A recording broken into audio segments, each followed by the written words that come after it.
بسم الله الرحمن الرحيم. Assalamu alaikum wa rahmatullah. Welcome to day 17 of Qur'an Recitation Mastery. In this video, I'll be talking about al-iqlab. So in the previous video, I talked about al-idgham, and then I said idgham means merging. So when you have idgham noon sakina and tanween, that means the merging of noon sakina and tanween or tanween with any of the idgham letters. So idgham noon sakina means merging of noon sakina with idgham letters. Idgham tanween means merging of tanween with idgham letters or with any of the idgham letters. So idgham now has 6 letters. We have the ya, ra, mim, lam, waw, and noon. When you combine them together, we have yarmalun. So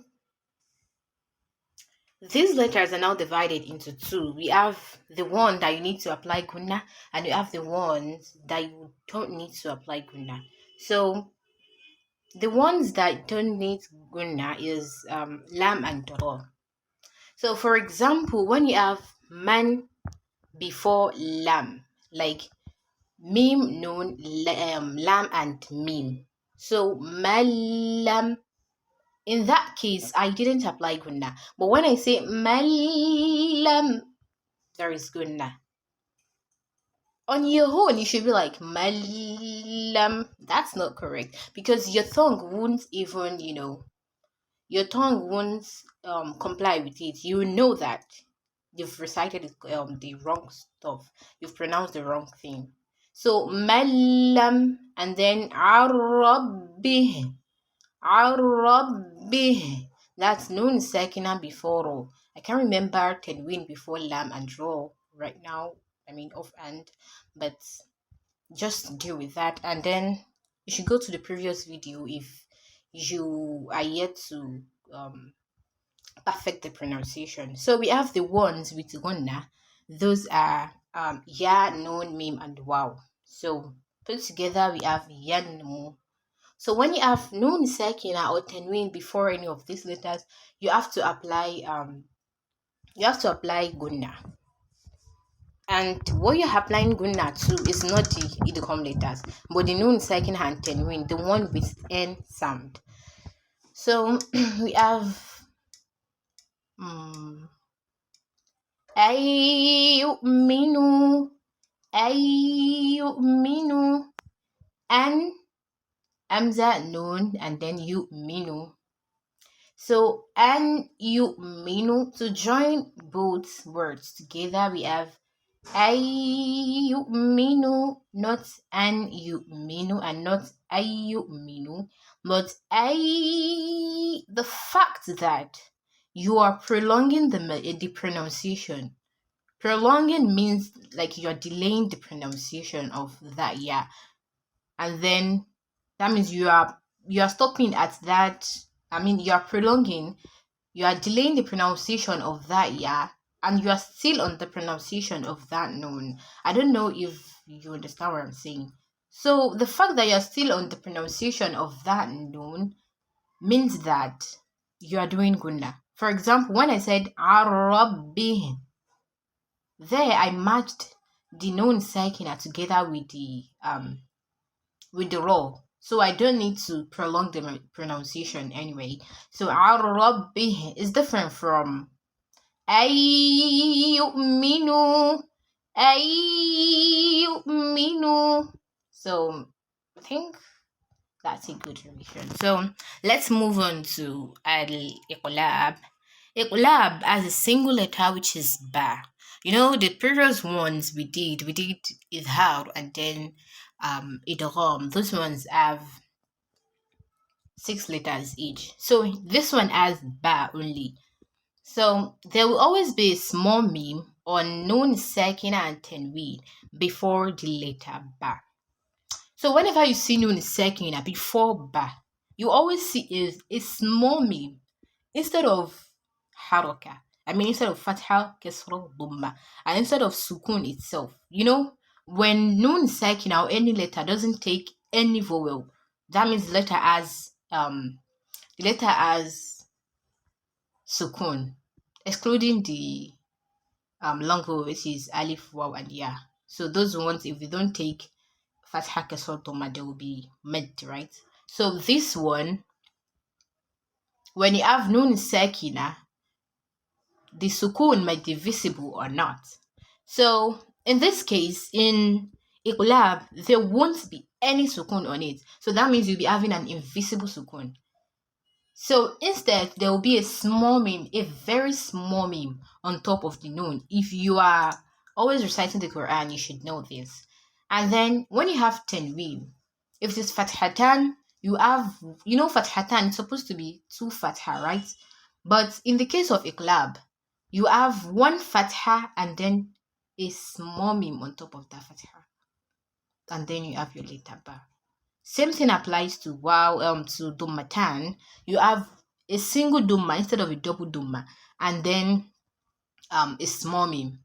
So that meme is representing another Fatha or Kesra or Dumma, which in this case, when you're pronouncing it, you need to pronounce, you need to turn the end sound to M, like a slight M, a very small M. And one thing you need to understand is that when you have Tanween, the first Fatha, let's say we have Fathatan, the first Fatha represents A and the second Fatha represents N. For example, when you have Abadan, so the Dan, that's Fathatan on the Dal, right? So that is D-A-N, right? So the A after the D represents Fatha, and the N there is letting us know that you have Tanween on the Dal. So it can also be Fatha and then Noon Sukun, right? Because the N sound represents Noon Saakinah. So that, I already explained this when I was explaining Noon Saakinah and Tanween. So you should go back to that if you don't understand what I'm saying. So the N sound will be turned to a small meme, which means that the second Fatha or the second Dhamma or the second Kesra, which represents the N sound, will now be turned to a small meme. So that's why there is a small meme there instead of another Fatha or another Kesra or another Dhamma. So now Iqlab can be seen in a word or 2 words. So another thing you need to note here is that when you're applying a collab rule, that means when you're having Noon Saakinah or Tanween before ba, you need to apply Gunna. So examples, we have Bayina. I couldn't use just normal typing to write this because I couldn't find a small meme on the keypad, so I had to use pictures. So that's why there is no much example. So we have bayina. Sorry, I said bayina. So normally if the next letter is not ba, it should be an, right? If you're applying just normal pronunciation of Ain and Noon Saakinah, that's An.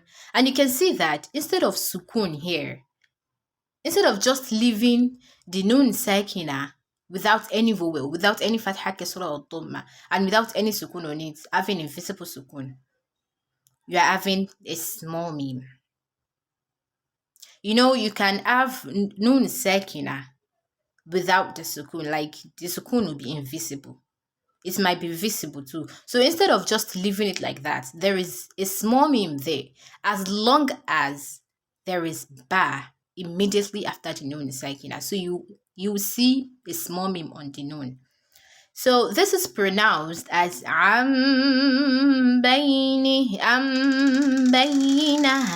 عن بينة عن بينة. As you can see, I did not say that عن بينة, but عن. You can see that I pronounced a meme, but the meme I pronounced is not like the meme in when you have عليهم, that we have the total closure of my lips. I did not say عليهم like عن بينه abi عن بينة. Sorry, I did not say عن بينة. By saying عن بينة, my lips will come together and will close totally when it comes to the pronunciation of that meme. But here we have not the normal meme, but a small meme. So you're not going to close your lips totally. So there will be a small opening. And because you are applying gunna, the small opening will make the gunna pronounceable. So we have bayinah, I hope you understand. So make sure you practice till you can pronounce it well. Or maybe, as I advised before, I've advised and I've said this before, that you should have a teacher. So he or she will tell you whether you're correct or not. So we have أمدا بعيدا أمدا بعيدا أمدا بعيدا. I did not say أمدا بعيدا. And you can see that here we have a fatha and a small beam. And that means we are having fathatan. The second fatha that you're supposed to see, like the last dal in that explanation, in that picture, sorry, you have a double fatha on that dal, on the last dal there. But on the dal in Amadan, you know it's supposed to be Amadan, but because you are having ba immediately after it, so the second fatha is now replaced with meme, a very small meme, not a normal meme. So you won't pronounce it as a normal meme. And I've already explained it before that when you have fatha, sorry, when you have a long vowel, for example, this one after the dal, you have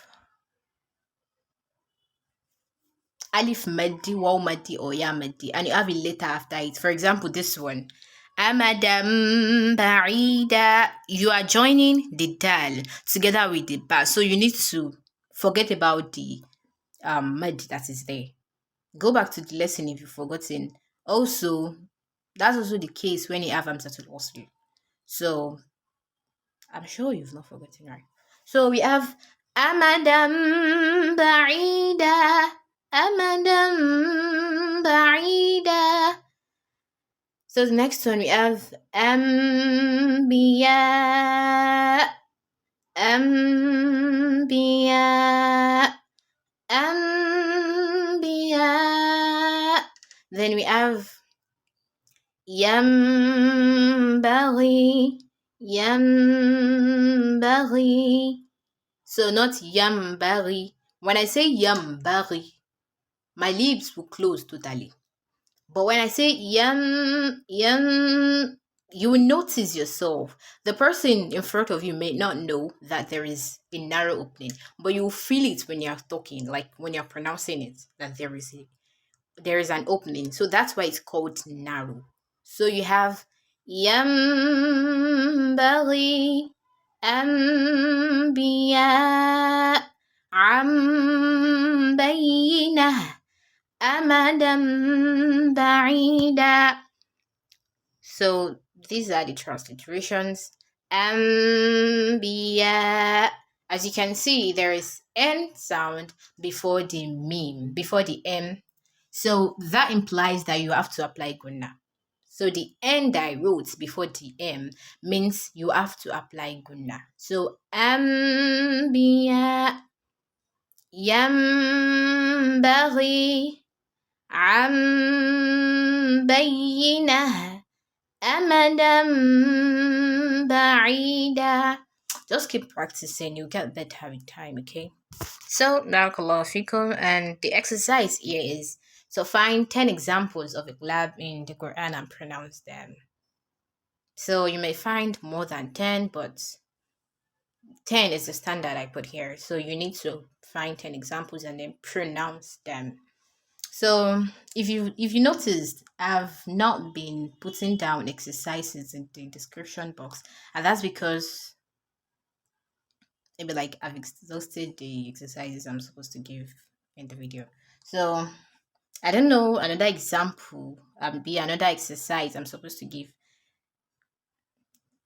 apart from this one I've already given in the video. So if I have any, I'll be dropping it later, not now, and maybe not until I finish recording all the videos and posting them and uploading them.